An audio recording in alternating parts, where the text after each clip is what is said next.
제가 준비 안 된 말씀을 드려도 양해해 주시기 바랍니다. 이 생각하니까 제가 잘 울지 않아요. 잘 아시다시피. 마음이 이렇게 선교관을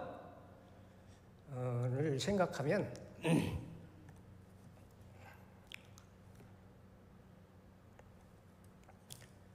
정두경 장로님이 생각이 안 날 수가 없습니다.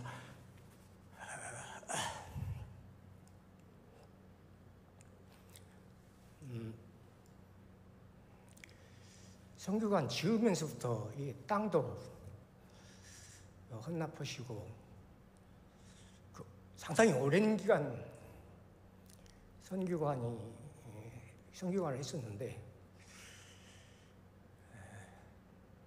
거의 장로님 혼자 하시다시피 했습니다.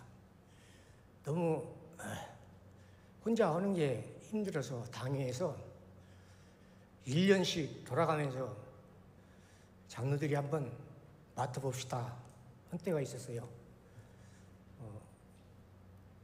아마 오늘 오신 권 목사님은 그때가 아니었던 것 같아요. 이미 그 후배들 때인데 그때까지는 장로님 혼자 거의 하셨고, 그래서 저도 가장 장로 중에 어린 제가 선교관 1년을 한번 맡아서 해봤습니다. 굉장히 힘들고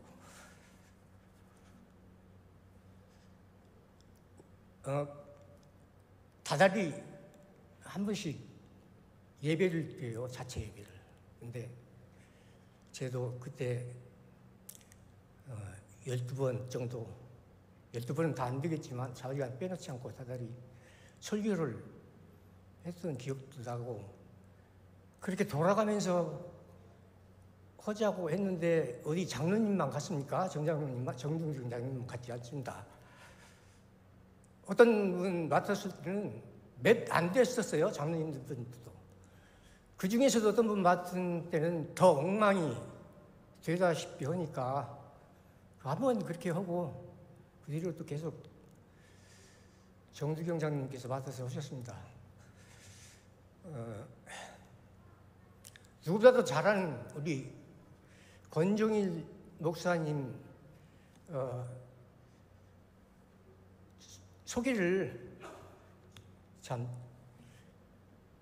제가 하지 않고 정두경 장님이 했으면 얼마나 좋았을까 하는 생각도 드는데, 우리 권종일 장로님, 권종일 목사님은 오숙교회 담임 목사님이셨던 권종우 목사님 자제분. 그때 우리 선교관은 거의 손에 있는 목사님 자제분들을 주로 많이 모셨거든요. 그때 그는 10여 년도 넘으셨을 거예요. 10년도 훨씬 넘도록 선교관에 생활을 하셨던 분입니다. 누구보다도 설교 시간에 말씀을 해주실지 모르겠지만 누구보다도 시천교회 사랑을 많이 해주시는, 이게 목사님이신 줄 알아서 저희가 이렇게 오늘 헌신예배 때 말씀 좀 부탁드렸습니다. 말씀 전하실 때 많은 은혜 받으시기 바라겠습니다.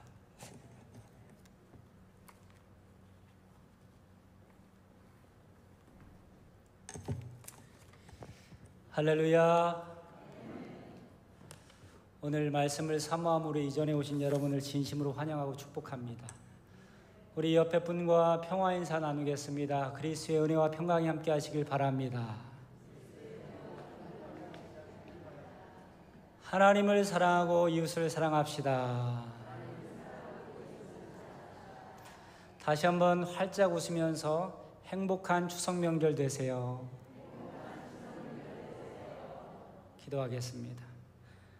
살아계신 하나님, 은혜를 진심으로 감사를 드립니다. 오늘 귀하고 복된 한가위 감사주일 오후에 아브라함의 헌신 예배로 하나님께 영광 돌리며 선교관을 통하여 수많은 사역을 함께했던 믿음의 동역자들이 은혜를 나누며 하나님께 영광 올려드립니다. 하나님께서 베풀어 주신 그 사랑을 힘입어 이웃을 내 자신과 같이 사랑하기 위해서 힘쓰고 애쓴 시천교회 모든 성도들의 수고를 기억하시고 큰 복으로 더하여 주시옵소서. 감사드리며 예수 그리스도의 이름으로 간절히 기도하옵나이다. 아멘. 할렐루야. 저는 32년 전에 선교관에 입소했던 적이 있습니다. 그 후로 군대 다녀온 시간까지 포함해서 선교관에서 9년 동안 생활을 했습니다. 먼저는 하나님의 은혜이고 두 번째는 선교관을 위해서 기도하고 수고하셨던 시천교회 모든 성도들의 눈물과 기도의 은혜가 이렇게 그중 한 사람이 목사가 되어서 여러분들에게 말씀을 전했음을 하나님께 영광 돌리시는 귀한 시간 되시길 바랍니다. 제가 기쁜 마음으로 시천교회로 향해서 왔는데 우리 김영기 장로님이 하도 눈물을 흘리시려고 하다 보니까 제 마음이 상당히 무거워졌어요. 여러분 얼굴 표정이 조금 안 좋으신데 오늘 말씀을 들을 때 그 전의 기억들도 기억하시지만 하나님이 베풀어 주신 은혜에 더 집중하시는 귀한 시간 되시길 바랍니다. 시천교회는 또 저에게 또 다른 의미가 있습니다. 제가 19년 전에 목사 안수를 받을 때 목사 안수를 받았던 교회가 바로 시천교회 이 성전입니다. 그때 안수를 받을 때하고는 조금 모양이 달라졌습니다. 새롭게 새 단장을 한 것 같습니다. 뜻깊은 자리에 불러주신 우리 정인 목사님 그리고 당회원 모든 성도님들께 진심으로 감사를 드립니다. 우리 하나님께 영광의 박수 올려드리겠습니다. 할렐루야. 예수님은 고향 갈릴리에 가셔서 인정을 못 받으셨다고 했는데 사실 시천교회가 제2의 고향입니다. 저는 시천교회에 와서 이렇게 환영을 받네요. 여러분이 갈릴리 사람들보다 훨씬 수준이 높으십니다. 목사 안수를 받은 지 얼마 안 된 새내기 목사님이 처음으로 강단에 서서 설교를 하고 축도를 하게 되었습니다. 그런데 보통 목사님들이 축도할 때 어떻게 하시죠? 지금은 이제는 이렇게 시작을 합니다. 그런데 그 젊은 새내기 목사님이 두 손을 들고 축독해야 되는데 첫 소절이 생각 안 나는 거예요. 손을 다시 내렸습니다. 그리고 다시 마음을 가듬고 손을 딱 올렸습니다. 그런데 지금은 이제는 이 생각이 안 나는 거예요. 그리고 손을 내리고 잠깐 하나님 앞에 기도를 했습니다. 하나님, 창피하게 무슨 일입니까? 저 첫 축도하는데 첫 말이 시작나게 해주십시오라고 기도하니까 하나님께서 그 목사님에게 음성을 들려주시면서 첫 시작을 알려주셨어요. 그리고 자신 있게 목사님이 두 손을 높이 들고 시방은 이렇게 기도를 시작했다는 이야기가 있습니다. 여러분, 시방은 무슨 시간입니까? 은혜 받아야 될 시간입니다. 지금 말씀 전할 것이 조금 급하지만 제가 한 가지 칭찬하고 말씀을 시작하도록 하겠습니다. 오늘 아브라함의 헌신 예배 찬양을 하셨는데 아브라함 회원들이 앞에서 찬양할 때 제가 어떤 생각이 들었냐면 요한계시록에 보면 24장로가 하나님 보좌 앞에서 찬양을 한다라고 하는 내용이 기록이 되어져 있습니다. 그런데 저는 오늘 요한계시록의 말씀의 내용을 실제로 봤습니다. 할렐루야. 오늘 천군 천사가 찬양하듯 24장로가 찬양하듯 하늘 보좌 앞에서 찬양하는 것처럼 찬양해 주신 우리 아브라함 회원들에게 힘찬 박수 부탁드리겠습니다. 할렐루야.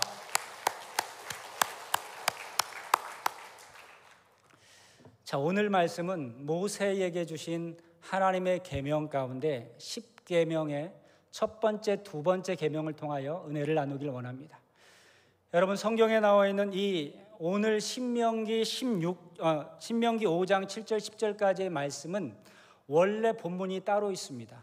원래 이 본문은 어디 있냐면 출애굽기 20장 1절부터 17절까지가 원래 10계명이 먼저 기록되어져 있습니다. 그리고 오늘 신명기 5장부터 또 두 번째로 이 말씀을 다시 언급을 하고 있다는 거예요. 여러분, 처음에 출애굽기에서 이 말씀을 언급하고 두 번째로 신명기에서 이 말씀을 언급한다라고 하는 것은 어떤 의미가 있을까요? 그렇죠. 중요하다라고 하는 의미를 가지고 있습니다. 여러분, 이 신명기를 영어로 듀터러노미라고 합니다. 이 듀터러노미라고 하는 것은 제2의 계명이라는 거예요. 그래서 신명기서는 먼저 출애굽기 20장에서 말씀하신 이 계명을 오늘 신명기의 말씀에서 다시 한번 설명해 준다라고 하는 의미를 가지고 있습니다. 자, 이 10계명의 첫 번째 계명이 무엇이냐면, 첫 번째 계명이 나 외에는 다른 신들을 섬기지 말라라고 하는 말씀으로 시작이 돼요. 그런데 여러분, 가장 중요한 것이 앞에 나올까요? 뒤에 나올까요? 가장 중요한 말씀은 앞에 나옵니다. 우리나라 대한민국 헌법도 보면 대한민국 헌법 1조 1항, 대한민국은 민주공화국이다. 1조 2항, 모든 주권은 국민에게서 나온다. 여러분, 그게 가장 중요한 이야기이기 때문에 1조 1항과 2항에 기록이 되어져 있다라는 것입니다. 그런데 오늘 말씀에서 여러분들에게 헌법의 1조 2항이 중요한 것처럼 오늘 10계명의 1계명과 2계명이 왜 중요한지를 말씀드리면서 아브라함의 헌신 예배를 통하여 큰 은혜 받으시길 바랍니다. 오늘 말씀의 첫 번째 계명을 살펴볼게요. 화면에 기록될 텐데요. 여러분, 큰 목소리로 10계명 1계명을 오늘 본문 7절에서 함께 읽도록 하겠습니다. 시작. 나 외에는 다른 신들을 내게 두지 말라. 여러분, 이 말씀을 다시 한번 읽어보세요. 시작. 나 외에는 다른 신들을 내게 두지 말지니라. 다시 한번 여쭙겠습니다. 하나님께서 다른 신들을 두지 말라고 했습니까? 섬기지 말라고 했습니까? 두지 말라고 하셨지 섬기란 말은 첫 번째 계명에 사용하지도 않고 계시다라는 거예요. 여러분, 이 말은 무슨 말이냐면 하나님 외에 다른 신들을 섬기라는 말을 하기 전에 내 옆에조차도 두지 말라는 거예요. 여러분, 제 얼굴을 잘 보시기 바랍니다. 결혼 전에 여자들이 좀 따랐을 것 같아요? 안 따랐을 것 같아요? 제가 결혼 전에 여자들이 꽤 따랐습니다. 그런데 오늘 예배 함께 참석한 저희 아내 박정은을 만나고 나서 그동안 만났던 여자를 모두 정리한 줄 믿으시길 바랍니다. 하나님의 말씀이 바로 이 이야기입니다. 네가 진짜 나를 여호와 하나님으로 믿는다면 다른 신들을 섬기지 말란 얘기를 하기 전에 뭐라고 말씀하셨어요? 다른 신들을 내 옆에 두는 것조차 하지 말라라고 말씀을 하셨습니다. 하나님의 말씀은 이렇게 강력한 경고의 말씀이 있다라는 거예요. 저는 결혼한 지 16년 됐는데 박정은이라고 하는 여자를 만난 후로 다른 여자에게 한눈을 판 적이 한 번도 없으심을 굳게 믿으시길 바랍니다. 제가 만약에 다른 여자에게 한눈을 팔았다면 전 목사를 못했겠죠. 교회에서 쫓겨났겠죠. 하나님이 우리에게 말씀하신 것은 너희가 나를 유일하신 하나님 여호와로 믿고 의지하고 따르기를 원한다면 내 옆에 그 어떤 것도 두라고 했습니까? 두지 말라고 했습니까? 두지 말라고 했어요. 그렇기 때문에 여러분, 하나님을 의지하는 사람은 세상의 어떤 것보다 하나님이 가장 존귀한 분이심을 믿으시길 바랍니다. 아멘을 이렇게 하면 하나님이 주는 복도 빼앗아갈 줄 믿습니다. 할렐루야. 아까 처음에 아멘 한 사람만 복 받을 거예요. 두 번째 하면 반절로 줄어요. 다시 한번 기회를 드리겠습니다. 아멘 아멘 하는 자에게 큰 복이 있을 줄 믿습니다. 그래도 이렇게 목소리가 작아요. 목사님, 끝나고 송편이라도 좀 나눠주세요. 할렐루야. 여러분, 오늘 읽었던 말씀의 가장 중요한 부분 화면으로 띄워드릴 테니까 다시 한번, 그 다음이요. 중간에 말을 빼셨군요. 내게 두지 말라라고 하는 말씀이 조금 이따 그럼 보여주시고요. 여러분, 우상을 내 옆에 두지 말라고 했는데요. 요즘은 젊은 청소년들, 청년들 심각한 문제가 무엇인지 아십니까? 마약 문제예요. 여러분, 인터넷에 마약을 구매하고 싶습니다 라고 글을 남기면 1시간도 안 돼서 그 마약을 구매할 수 있다고 합니다. 여러분, 한국교회 젊은이들을 위해서 기도해 주시고 이 마약이 한국 사회, 한국 교회를 넘나드는 일이 없어야 돼요. 그런데 마약을 직접 배달받아서 주사한 것만 죄가 아니라 따라하겠습니다. 마약 소지죄. 마약 소지죄라고 하는 게 있는 거예요. 마약의 양과 마약의 형태에 따라 1년 이하의 징역, 1,000만 원 이하의 벌금, 그리고 더 많은 마약을 소지했다라고만 한 결과로 보면 10년 이하의 징역, 1억 이하의 벌금을 부과한다는 거예요. 이게 무엇이냐면 마약 소지죄예요. 그래서 오늘 말씀에 나와 있는 것처럼 다른 신을 섬기는 것뿐만 아니라 마약을 소지한 것도 죄라고 말하고 있으니까, 자, 앞에 있는 말씀을 읽어보겠습니다. 시작.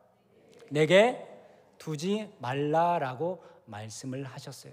하나님이 이 첫 번째 계명을 말씀하시고 이 말씀대로 살라라고 말씀을 하셨지만, 그런데 하나님의 말씀대로 행하지 않는 사람들이 있으니까 조금 구체적으로 그 계명을 2장에서 설명을 하고 있습니다. 10계명의 제2계명의 말씀이 8절 9절에 있는데 제가 요약해서 띄워드렸습니다. 한번 함께 읽어보도록 하겠습니다. 시작. 우상을 만들지 말고 어떤 형상도 만들지 말며 절하지 말며 섬기지 말라. 우상을 만들지 말라고 했습니다. 형상도 만들지 말고 절하지도 말고 그것을 섬기지도 말라고 했습니다. 여러분, 그런데요, 그 당시의 사람들은요 모두 우상을 섬기고 있었던 시대였어요. 여러분, 예전에 우리가 예수 믿기 전에 여러분 부모님들 다 불교를 믿거나 아니면 절에 다니거나 수많은 우상들을 섬겼던 그 시절을 겪었을 거예요. 이 당시 유대인들도 마찬가지예요. 하나님에 대해서 모르던 시대의 사람들은 모두 다 우상을 섬겼다라는 것이죠. 그 하나님께서 뭐라고 말씀하시냐면 우상을 만들지도 말고 섬기지도 말라, 거기에 절하지도 말라라고 우리에게 강력하게 경고를 해 주셨습니다. 제가 예전에 만났던 믿음 좋은 형님이 하나 계셨는데, 그 형님이 전주 공업전문대학교의 학생이었는데 학교 다니다가 2학년 때인가요? 그 총학생 회장이 됐습니다.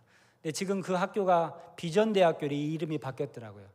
근데 신기하게도 그 형님이 총학생회장이 됐는데 총학생 회원들이 처음 집무를 시작하기 전에 돼지 머리를 그 학생회관 앞에다가 탁 올려놓고 고사를 지내는 거예요. 그래서 모든 임원들이 한 사람씩 고사상에다 절을 하는 겁니다.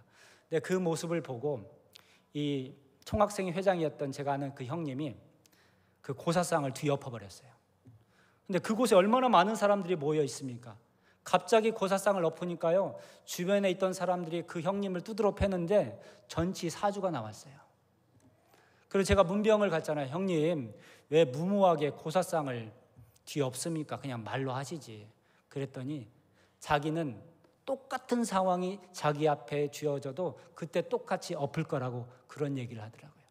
여러분, 지금도 영화나 드라마 찍을 때요 고사상 차려놓고 절하는 문화가 있습니다. 이것은요 가택신을 섬기는 의미예요.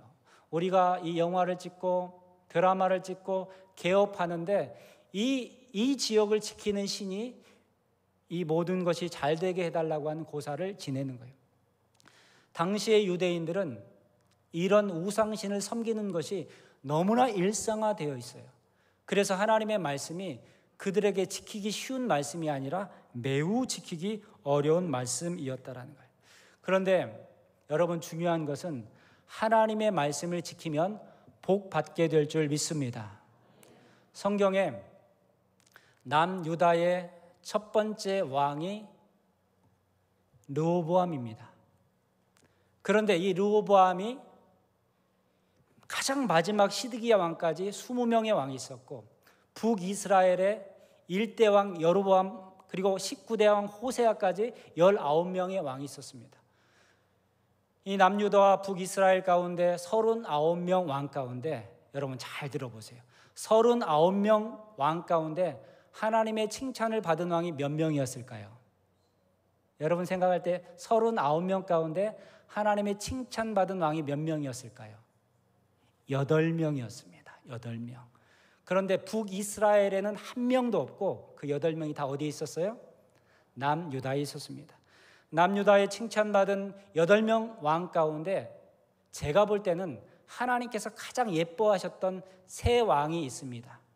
여호사밧, 히스기야, 요시야. 시작.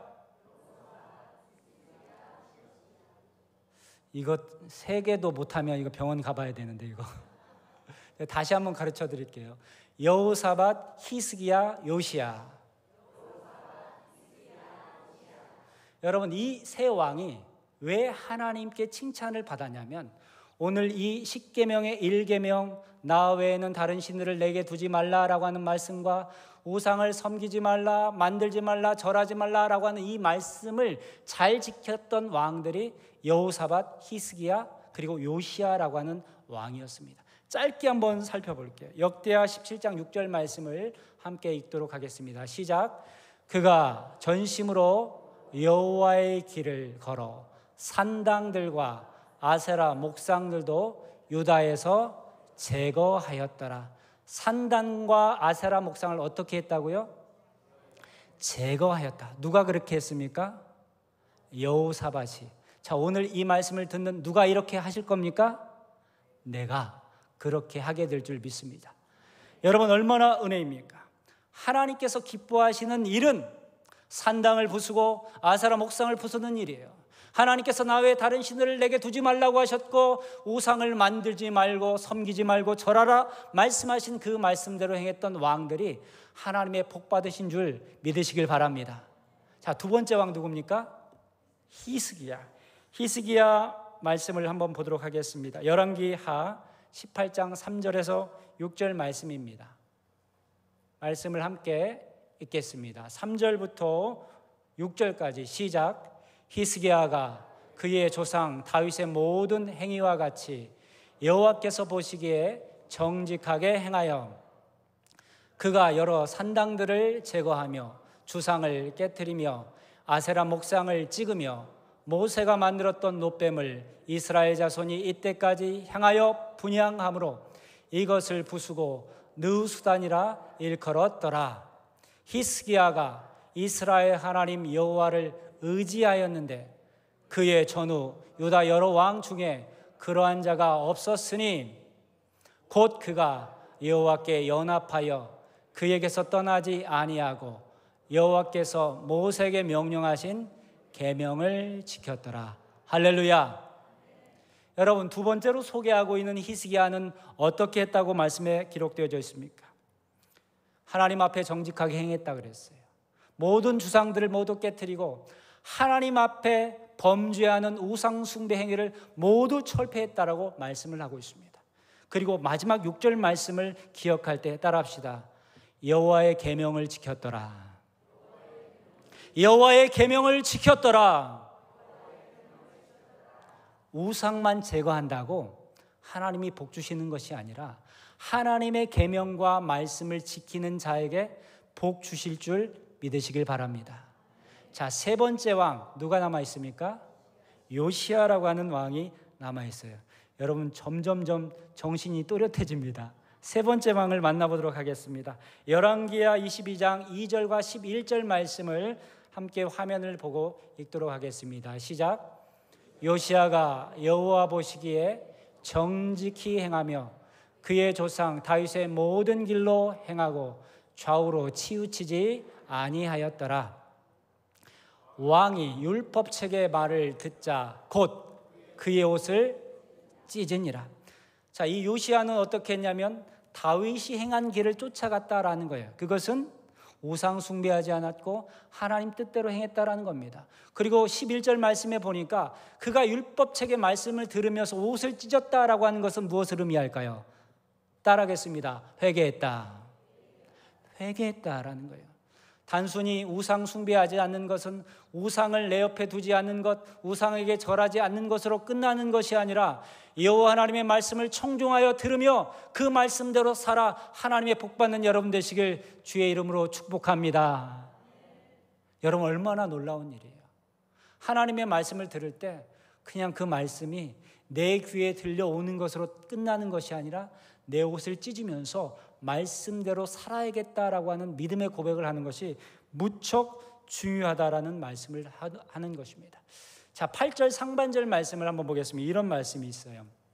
8절 상반절 말씀. 제가 읽어드리겠습니다.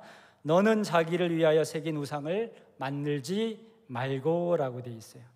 여러분, 자기를 위하여 새긴 우상을 만들지 말라라고 하는 말씀은 어떤 말씀이냐면 하나님의 형상을 만들지 말라라는 말이에요.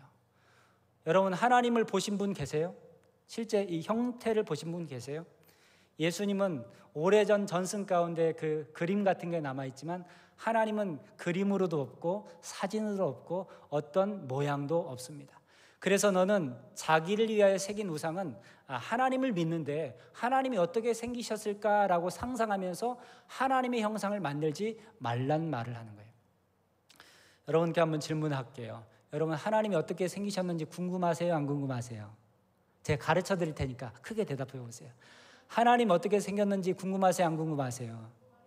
궁금하시죠? 자, 옆 사람 바라보세요. 옆 사람 바라보세요. 하나님이 이렇게 생기셨어요.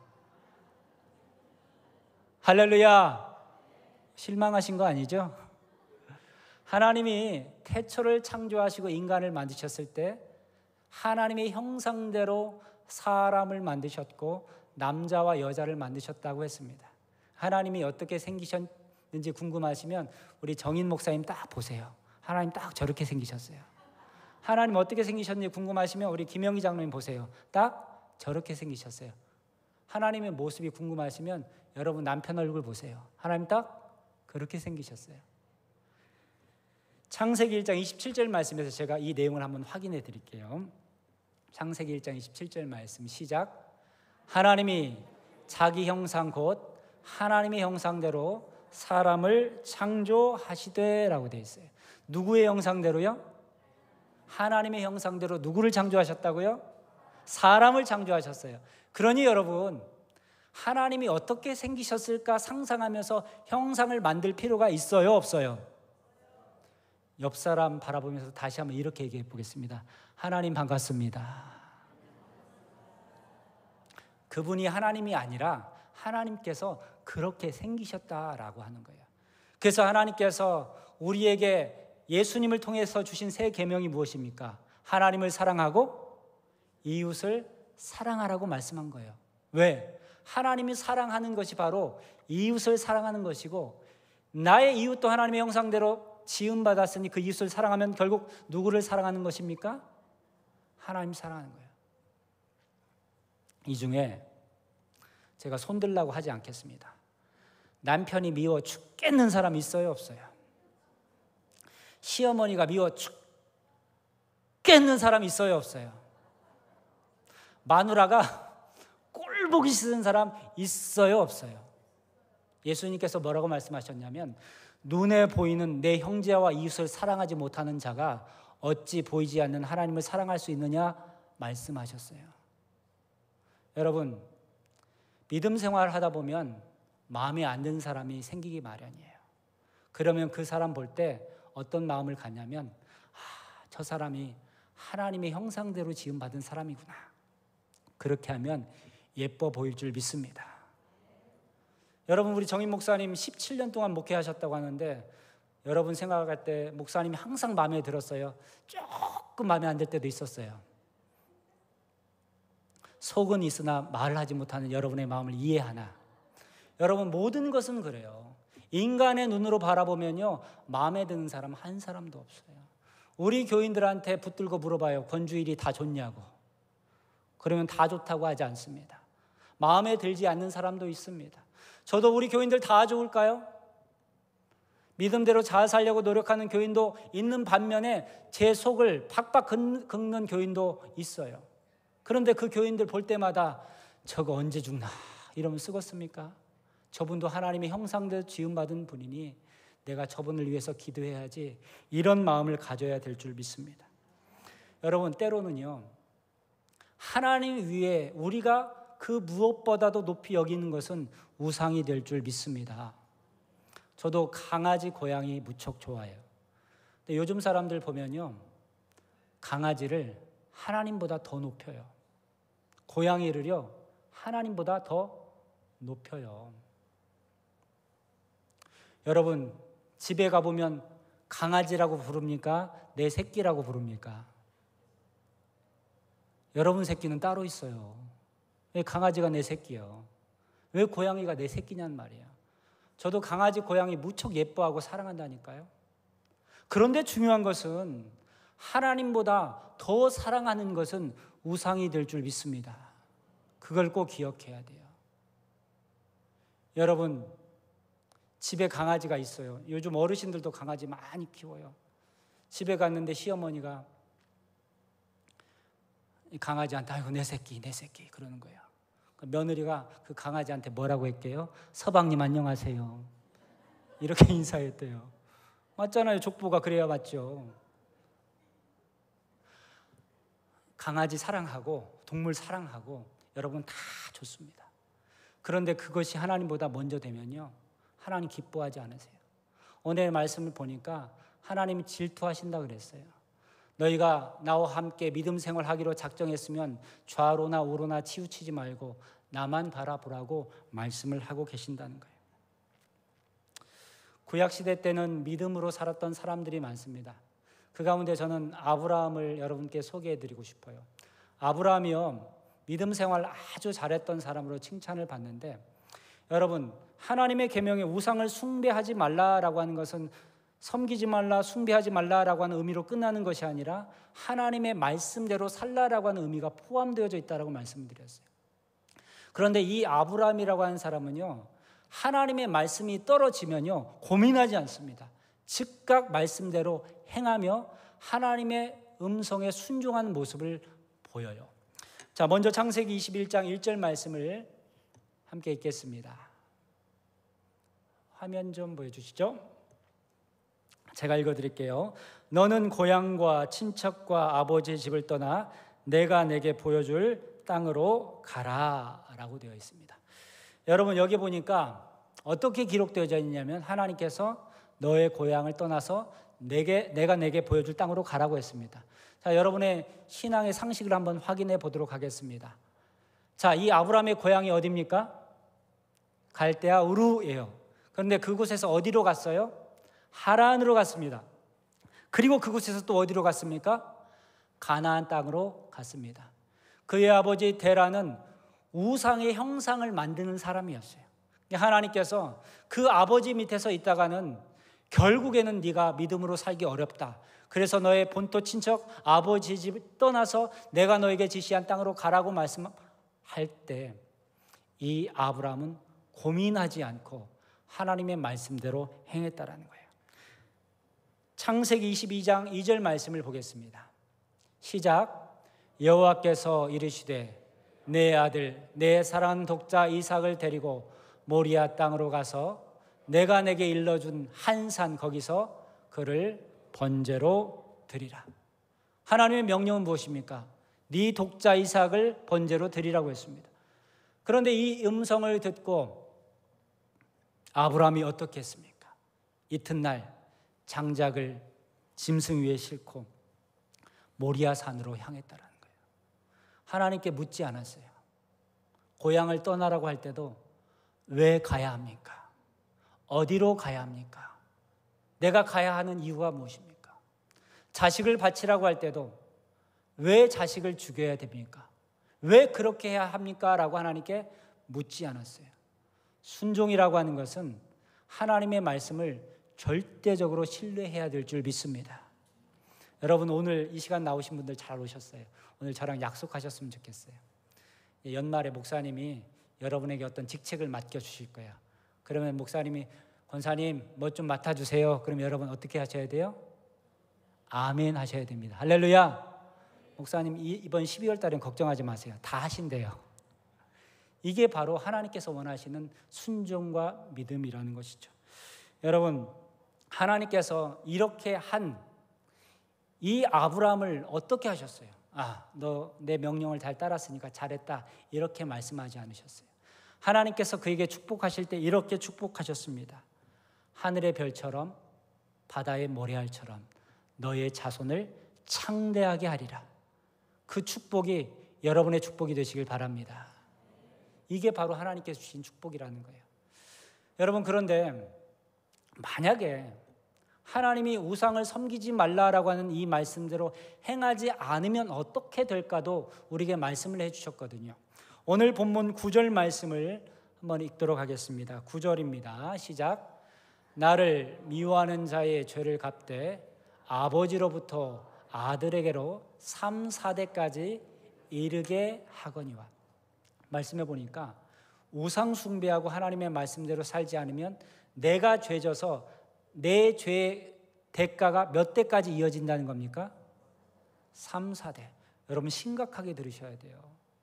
내가 믿음 생활 똑바로 하지 못하면 나로 인해서 내 후손과 후손과 후손에게까지 하나님께서 벌을 주신다라고 말씀을 하셨어요.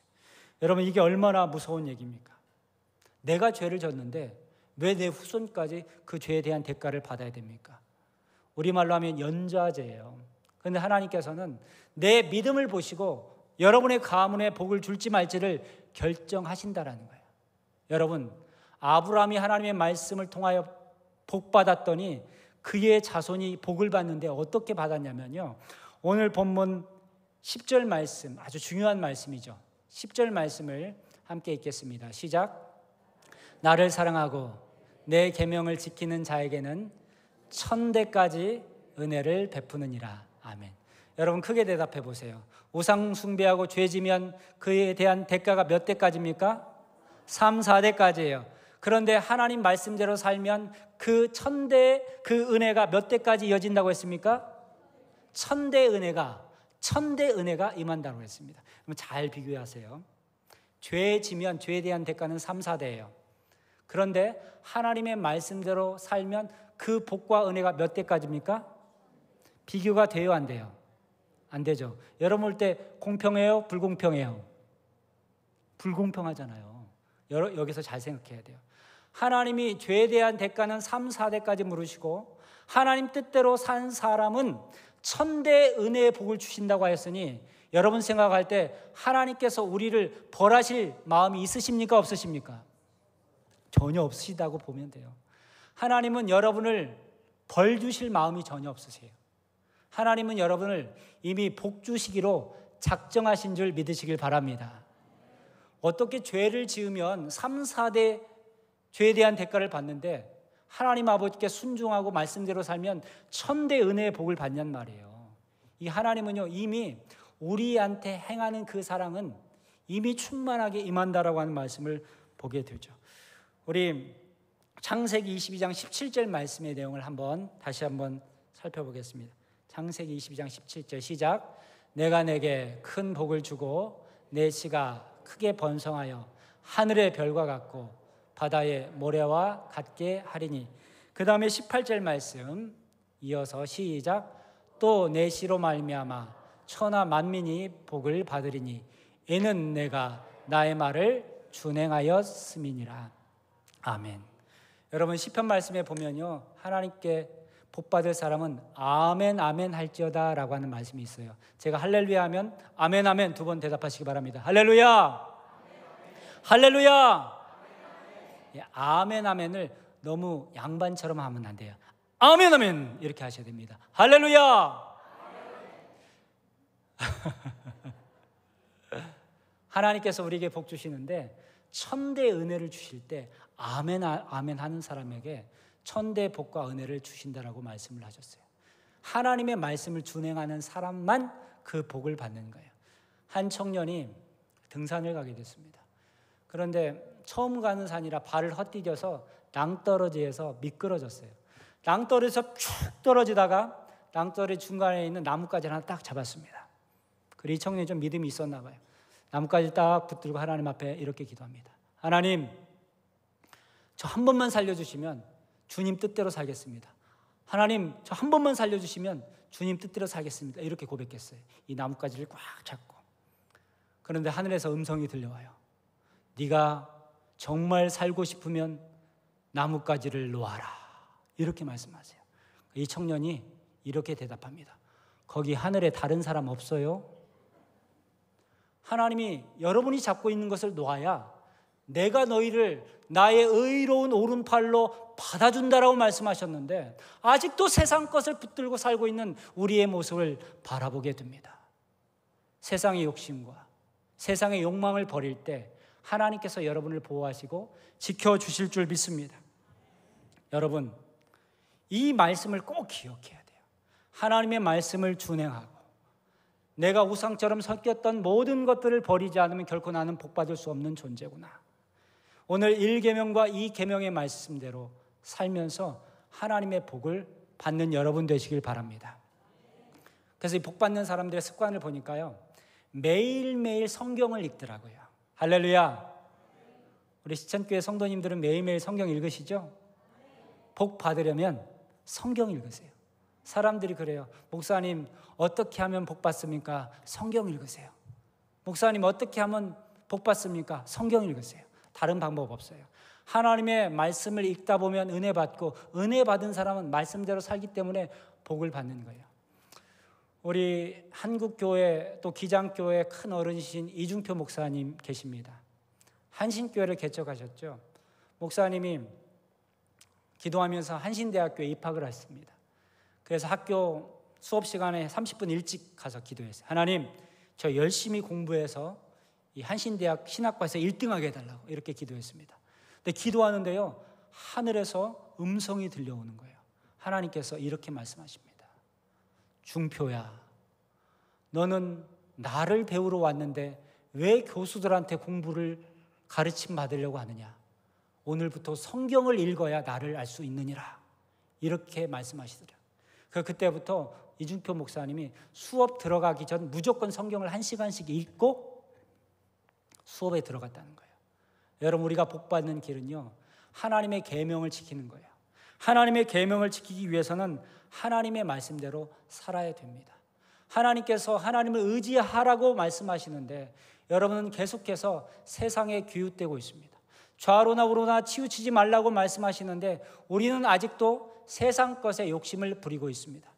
요즘 제가 정말 은혜 받고 있는 말씀, 묵상하고 있는 말씀이 있는데요, 시편 121편 1절과 2절 말씀입니다. 내가 산을 향하여 눈을 들리라. 나의 도움은 어디서 올까? 나의 도움은 천지를 지으신 여호와에게서로다. 시작. 해보세요. 따라하겠습니다. 자, 여러분, 이 말씀이 왜 은혜가 되냐면요, 나의 도움이 어디서 올까? 나의 도움은 천지를 지으신 여호와에게서로다. 다윗이 이렇게 고백하잖아요. 다윗은 여러분보다 돈도 많았어요. 권력도 있었습니다. 힘도 있었습니다. 자랑할 것이 너무나 많이 있었습니다. 그런데 정작 그에게 도움이 필요할 때 그에게 도움을 줄 수 있는 세상의 어떤 방법도 없었다라는 거예요. 그래서 그가 이렇게 고백하는 거예요. 내가 산을 향하여 눈을 들리라. 나의 도움이 어디서 올까? 나의 도움은 천지를 지으신 여호와에게서로다. 굳게 믿으시길 바랍니다. 할렐루야. 여러분, 이것만 깨달으면 돼요. 오늘 10계명의 1계명, 2계명의 말씀을 여러분과 함께 나눴는데요, 사실은 이 말씀을 예수님께서 정리를 해주셨거든요. 이 두 가지의 말씀, 하나님을 의지하고 하나님을 섬기고 하나님의 말씀을 따라야 구원을 받는다라고 하는 이 말씀을 예수님께서 요한복음 14장 6절에 이렇게 요약을 해주셨어요. 예수께서 이르시되 내가 곧 길이요 진리요 생명이니 나로 말미암지 않고는 아버지께로 올 자가 없느니라. 시작. 예수께서, 시작. 예수께서 이르시되 내가 곧 길이요 진리요 생명이니 나로 말미암지 않고는 아버지께로 올 자가 없느니라 라고 했어요. 여러분, 이 당시에 구약시대 때 사는 사람은 하나님의 말씀대로 하나님을 믿으면 돼요. 그런데 지금 현대를 사는 우리에게는 새 계명을 주셨잖아요. 마태복음 22장 37절 40절 말씀에 하나님을 사랑하고 이웃을 사랑하라고 하는 새 계명을 주셨고, 이제 하나님을 우리가 직접적으로 아련할 수 없으니까 우리의 구원을 이루실 누구를 보내주셨어요? 예수 그리스도를 보내주셨어요. 그래서 예수를 믿어야 구원받을 수 있고 예수를 믿어야 하나님 나라에 거할 수 있다라는 것입니다. 여러분, 오늘 짧은 시간이지만 천대 은혜의 복을 받는 비결은 하나님 뜻대로 살아야 그 복을 받게 될 줄 믿습니다. 오늘 아브라함의 헌신 예배로 드리지만 전 개인적으로 선교관 헌신 예배로 드리고 있습니다. 얼마나 감사한 일인지 몰라요. 우리 정득용 장로님, 정말 제가 깨달은 바가 많습니다. 참 성실하시고, 오늘 우리 김영자 권사님도 나오셨는데 저희 밥도 해주시고 참 물심양면으로 애써주셨어요. 선교관에서 저희들을 케어해 주신 분들뿐만 아니라 제가 들을 때 그 당시에 저 들어갈 때는 한 달 선교관 생활비가 25,000원이었거든요. 그 당시에도요, 웬만한 집 하숙하려면 10만 원, 15만 원 이렇게 줘야 돼요. 근데 선교관에서 어려운 농촌 목회자 자녀들 거기 생활하는데 한 달 생활비를 얼마 받았다고요? 그러니까 우리로 말하면 월세를 받았는데 그 학생들 한 달 사는데 먹여주고 입혀주고 재워주고 이것을 계속 했어요. 근데 어떻게 했는지 제가 들었더니 교인들이 한 사람이 한 학생을 후원하자 이렇게 결혼을 했다는 얘기를 들었습니다. 참 은혜가 되고 감동이 됐습니다. 저랑 함께 선교관에서 생활했던 분들 가운데 지금 목사가 된 사람이 10사람이 넘어요. 저랑 함께 생활했던 사람들 가운데. 그리고 여러분의 기도와 헌신이 있었기 때문에 제가 이 자리에 선 줄 믿습니다. 감사합니다. 하나님께서 여러분에게 하나님께 영광의 박수 올려드리겠습니다. 큰 복을 주실 줄 믿습니다. 여러분, 다리가 불편하지 않으시면 잠깐 일어나서 하나님께 찬양으로 영광 돌렸으면 좋겠습니다. 하나님은 너를 지키시는 자, 우리 찬양하시고 잠깐 기도하겠습니다. 예, 신디가 꺼졌답니다. 신디 좀 켜주세요. 우리 두 손을 높이 들고 하나님 찬양하겠습니다.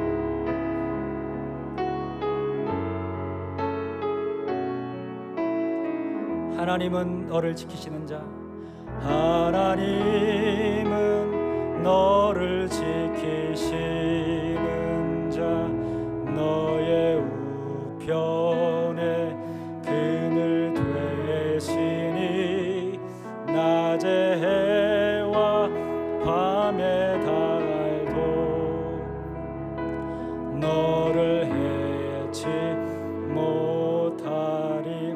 하나님은 너를 지키시는 자, 하나님은 너를 지키시는 자, 너의 환난 면케하시니 그가 너를 지키시리라. 너의 출입을 지키시리라.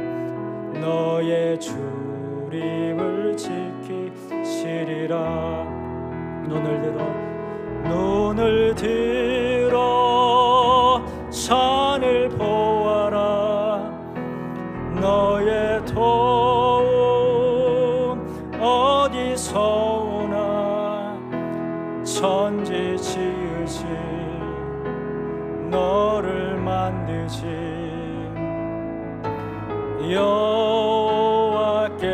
여호와께로다. 눈을 들어 산을 보아라. 눈을 들어 산을 보아라. 너의 도움 어디서 오나. 천지 지으신 너를 만드신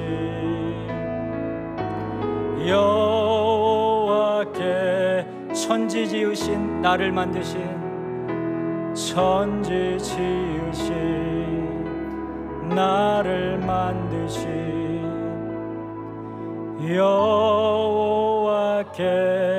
여호와께로다.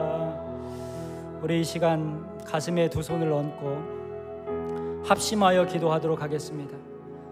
하나님의 계명을 지킴으로 천대의 은혜와 복받는 믿음의 성도 되게 하여 주시옵소서.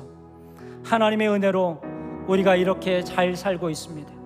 하나님의 은혜를 망각한 채 살아가지 않게 하시고, 특별히 우리 아브라함의 큰 복 주셔서 하나님께서 건강하게 신앙생활 잘하고 시천교회에서 모든 성도들에게 본이 되는 믿음의 아버지들 되실 수 있도록 역사하여 달라고 주여 한번 부르시고 간구하며 기도하겠습니다.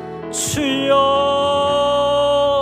살아계신 하나님 아버지, 은혜를 진심으로 감사를 드립니다. 성령 하나님의 놀라운 능력을 사모하며 하나님, 우리가 한 걸음 한 걸음 나아가길 원합니다.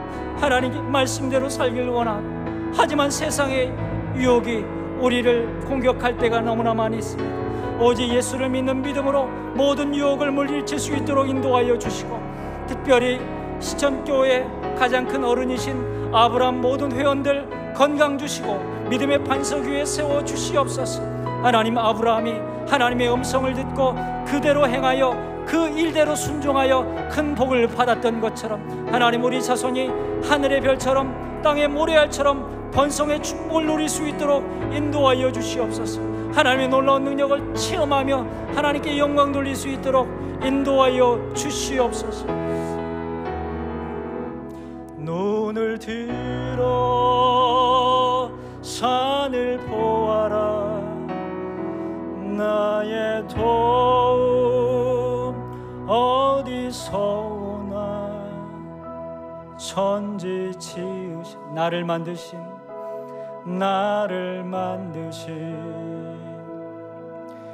여호와께로다. 아멘. 감사드리며 예수 그리스도의 이름으로 기도합니다. 아멘.